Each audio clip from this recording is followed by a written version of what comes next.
This happened in late 2011, when I was 11 years old.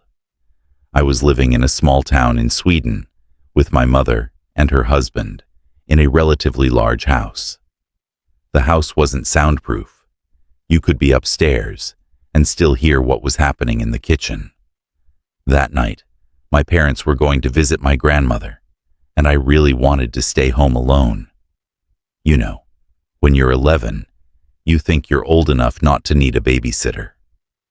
After an hour of pleading, my mother finally agreed, but she made me promise to keep the doors locked and not open them for anyone.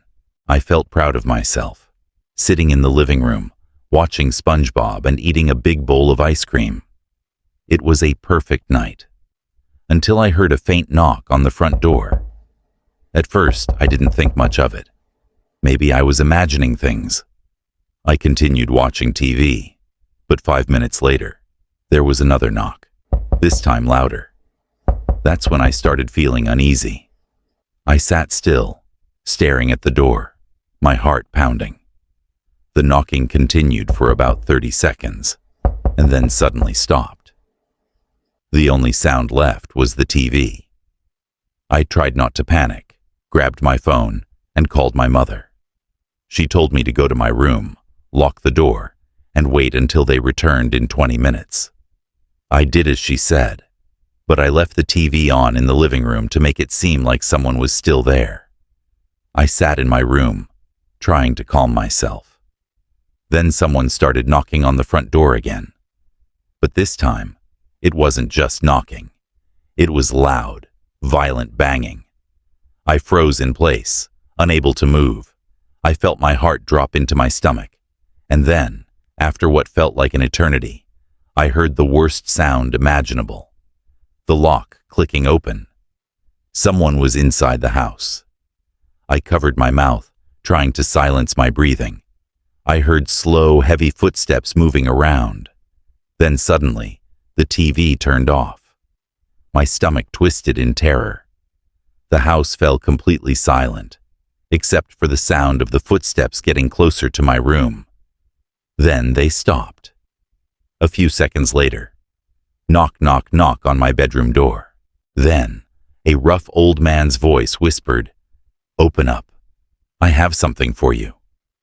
I lost it. I started screaming, crying, calling for my mother. The doorknob began rattling violently. He was trying to get in. I threw my whole body against the door, as if that would help. I was shaking all over, not knowing what to do. Then, from my window, I saw headlights. My mother and her husband were pulling into the driveway. I rushed to the window, opened it immediately, and screamed, "There's a man in the house!" Without hesitation, my stepfather ran straight to the shed, grabbed his axe, and stormed into the house. As soon as the man heard his voice, he bolted through the back door and disappeared into the darkness. My stepfather chased him into the street, but he was already gone. When he returned, I was still crying hysterically, and my mother had already called the police. They searched the area but found no trace of him. We never found out who he was, how he managed to open the door, or what he wanted.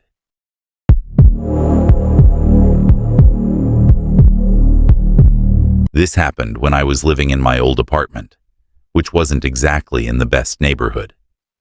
The apartment was on the ground floor, and my bedroom window overlooked a sketchy back alley with a dumpster, where homeless people often gathered to search for food. It wasn't the most comfortable environment, but I had gotten used to it after living there for a while. One morning, just before dawn, I was sleeping deeply when I suddenly heard a faint tapping on my window. At first, I didn't move. I just lay there staring at the wall while my heart started pounding. It was still dark outside, and my bedside lamp was on, which meant that anyone standing out there could clearly see me through the small gap in my old, worn-out curtains. I tried to convince myself that it was just a tree branch, or maybe even a bird, but deep down, I knew the truth. Then, the tapping came again. That's when reality hit me. Someone was standing outside my window in the middle of the night, watching me. How long had they been there? And more importantly, why were they knocking?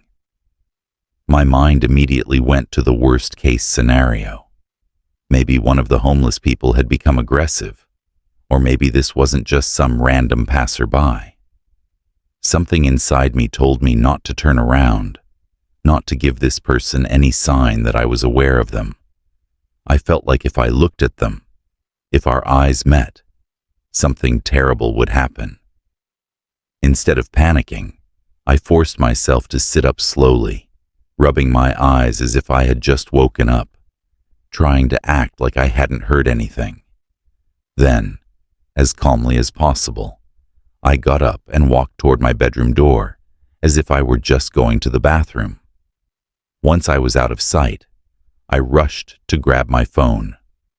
My first thought was to call the police, but at the same time, I was debating whether I should just grab my keys, open the front door, and run. But what if they chased me? What if I couldn't escape? Before I could decide, I heard a loud click. Someone was trying to force open my window. My heart felt like it was about to explode from sheer terror. At that exact moment, I heard footsteps coming from upstairs. It was my neighbor, Mike, coming down. Mike was a big guy, and I had heard from someone that he was trained in martial arts or something like that. I cracked my door open and whispered for his help. Mike didn't hesitate for a second. He ran straight toward the back of my apartment to see what was happening. What I heard next was absolute chaos. Grunts, a loud thud, the sound of someone slamming into the wall, and then sudden silence. A few moments later, Mike came back to my door, looking completely calm. He glanced at me and simply said, "Don't worry, you won't see that guy again." At first, I assumed it was just some random person from the alley, maybe a desperate homeless man.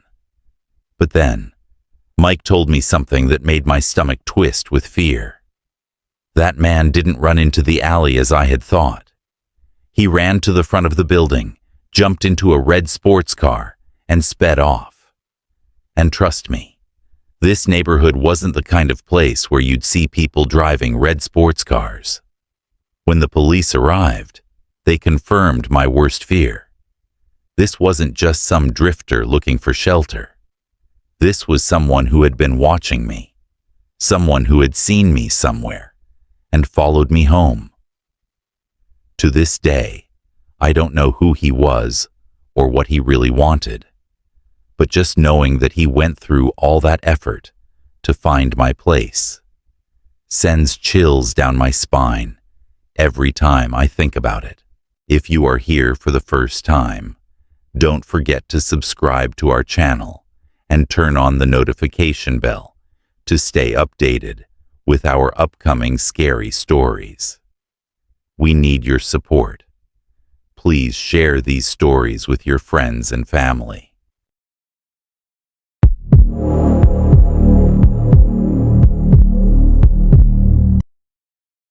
This happened when I was in high school a long time ago. We lived in a somewhat remote house in the countryside. Our property was large, and we had neighbors, but their houses were far apart. It was a quiet town near some farms, which is what made this story so strange. I was a freshman in high school at the time, and I remember that my parents had to go to a wedding out of state, so they left my older sister and me at home for a few days, since we still had school. One night while my parents were away, my sister went to her friend's house. I wasn't sure when she'd be back, or if she was going to stay there overnight, but I was home alone. I remember making a frozen pizza and sitting in the living room. Our house was split level, and the living room was on the upper floor. At around 9 p.m., I heard knocking on our front door. That was very strange. It might not be unusual in a typical neighborhood, but in our remote area, no one ever knocked on the door. Our driveway was long and far from the street, and no cars passed through our area unless they belonged to someone who lived there. This made me uneasy, especially since I was alone. I didn't immediately get up to see who was at the door, but after about 10 seconds, the person knocked again. That's when I got up and went to my room, which overlooked the front entrance. It was elevated above it, so I felt safer looking out from the window. When I looked, there was no one at the door. I scanned the area with my eyes, checking the driveway, but I didn't see anyone. There hadn't been enough time for someone to walk back to the street that quickly. I couldn't see the street itself because a row of thick pine trees lined the front edge of our yard. That made me uneasy because it meant the person could still be somewhere in the front yard. I had no idea who the knocker could have been. It wasn't my sister, as she had a key to get in. After that, I returned to the living room, hoping everything was fine. As time passed, I grew more anxious and checked the windows several times, but I never saw anyone. Around midnight, my sister came home, and I felt relieved to have her there. But when she walked in, she told me she had seen a car parked on the side of the street. We couldn't see it from inside the house because of the trees. I asked her if she saw anyone inside, but she couldn't be sure. I told her about the knocking, and we thought it might have been related. Fortunately, nothing else happened. The next morning, the car was gone, and there were no more knocks on the door. That was still the strangest experience I ever had while home alone.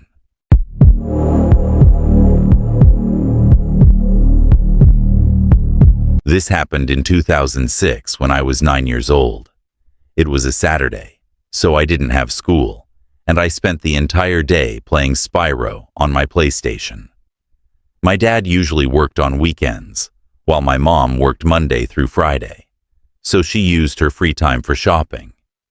However, both of my parents made sure I was never left alone for too long, usually just for an hour when I was younger.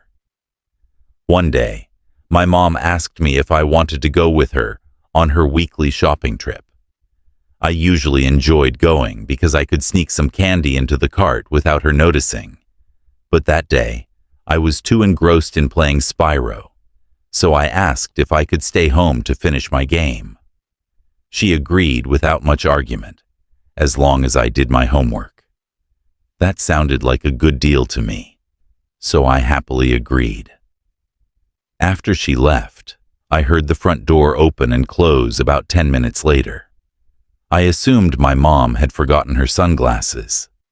About a minute later, I heard the sounds of kitchen cabinets opening and closing. The noises were loud, and I noticed the footsteps were heavy, much heavier than my mom's light steps. That's when I thought maybe my dad had come home from work early, so I paused my game and went to check the kitchen. I walked down the hallway, listening to the floor creak beneath me, and when I turned the corner, I suddenly froze in place. Standing in front of me was a very tall man I had never seen before. He was pouring himself some coffee from our pot, which was still warm from the morning. I don't remember all the details clearly, but at the time, I thought he was the biggest man I had ever seen. I estimated his height to be around 6 feet 5 inches, 195 centimeters, and his weight about 280 pounds, 127 kilograms. After a moment, he noticed me and said in a calm voice, "Hey there, man. Just grabbing some coffee before I head back to work." He looked to be in his 50s, with a long gray beard and mustache. He was wearing a bright yellow safety vest like the ones construction workers wear. Even though I wanted to leave immediately, his calm voice made me feel a little reassured, despite knowing he was a stranger and shouldn't be in our house. I mustered up enough courage to ask him what he was doing there, and he told me he was a friend of my dad's and was just stopping by for a bit. Looking back, I probably should have asked more questions, but I was already unsettled by how weird the situation was. So, I just said, "Okay," and quickly went back to my room, locking the door behind me. A few minutes later, after finishing his coffee, he knocked on my door and said, "I'm heading out now. Tell your dad I appreciate the coffee, and I'll see him on Monday." Then, he left through the front door. I watched from my bedroom window as he walked down the street until he disappeared from sight. About 30 minutes later, my mom returned from the store, and I told her what had happened. As you can imagine, she was terrified. She made 2 phone calls, one to my dad's workplace to talk to him, and another to the police. After I described the man to my dad, he said he had no idea who he was. That's when my mom called the police. She told me she had locked the door as she always did when leaving, so either she forgot to lock it, or the man had somehow opened it himself without breaking in. That was one of the strangest moments of my life.